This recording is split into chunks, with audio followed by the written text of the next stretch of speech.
Middle east में सुलगा बारूद शांत होने का नाम नहीं ले रहा। इजरायली सेना और हिजबुल्लाह के बीच लड़ाई अब भी जारी है। ना इजरायली सेना सीज फायर का पालन करने को तैयार है और ना ही हिजबुल्लाह के लड़ाके जवाबी कार्रवाई करने से रुकने को।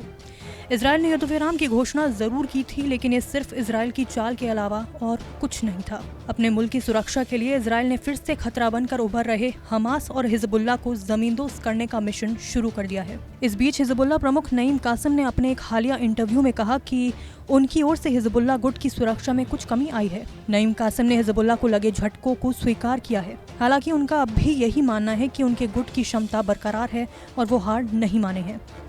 अपने इंटरव्यू में कासिम ने कहा कि हिजबुल्लाह की सुरक्षा में कुछ खामियां थी, लेकिन आज इनसे बाहर निकलते हुए पूरा समूह मजबूती से खड़ा है।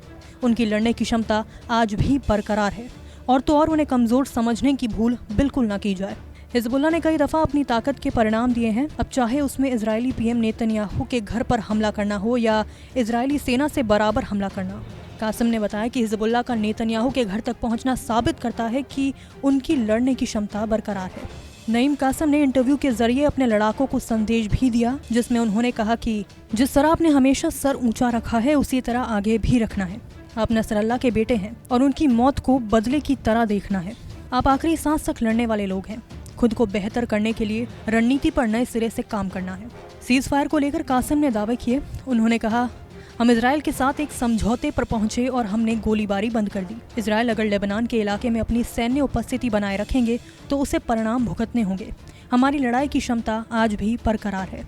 हमें कमजोर समझने की भूल ना की जाए। हिजबुल्लाह प्रमुख ने इसी बहाने इजरायल को दुनिया के सामने बेनकाब करने की कोशिश करते हुए कहा कि हम दुनिया को दिखाएंगे कि इजरायल केवल हथियारों की भाषा समझता है। कासिम ने युद्ध विराम समझौते से हटने पर इजरायल को चेताते हुए कहा कि इजरायल के पास अपने किसी भी लक्ष्य पर हमला करने की क्षमता है। ऐसे में अगर कब्जा जारी रहता है तो हम लड़ेंगे।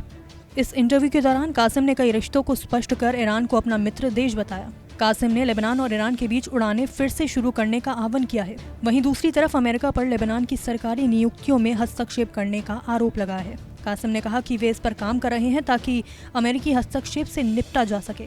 आपको बता दें कि बीते साल अक्टूबर में इजरायली हमले में हिजबुल्लाह चीफ हसन नसरल्लाह की मौत के बाद हिजबुल्लाह की कमान नईम कासिम को दे दी गई थी। कमान संभालने के बाद कासिम का ये पहला इंटरव्यू है।